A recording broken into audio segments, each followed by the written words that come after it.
a réfléchi à différents axes de développement, notamment dans des possibilités de production de réservoirs en plastique ou en béton ou en acier. Bon, j'ai pas mal circulé en Amérique du Nord notamment, et c'est en Amérique du Nord qu'on utilise beaucoup la buse en acier métallique spiralé galvanisé. Et à partir de cette buse métallique, on a pu très facilement comprendre qu'en y mettant deux bouchons, ça faisait un réservoir, et en les assemblant les unes aux autres, ça faisait un bassin. Donc on a inventé Tubao, qui est parti d'un concept tout simple de buse métallique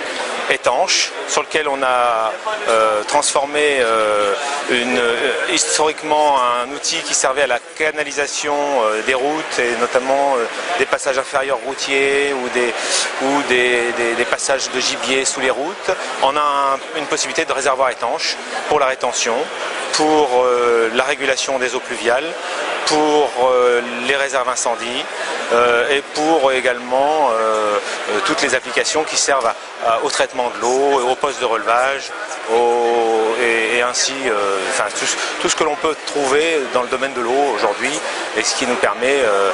je dirais, de nous positionner en alternative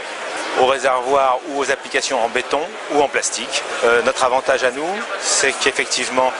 nous pouvons installer nos réservoirs sous des voiries, sans dalle de répartition. Nous pouvons installer nos réservoirs sous des espaces verts, et ils deviennent ainsi visitables et curables très facilement, à contrario d'un réservoir en plastique ou d'un cube, ce qu'on appelle les cubes plastiques. Quant au concurrent principal qui est le béton, la buse béton ou le réservoir béton, j'ai pas beaucoup de dessins à vous faire quant à l'implication logistique, le génie civil, le temps de réalisation que ça implique, ce qui fait qu'on est capable, nous, de réaliser un réservoir de 1000 m3, pour donner un exemple, en une journée. Un réservoir en béton de 1000 m3, il faut un mois.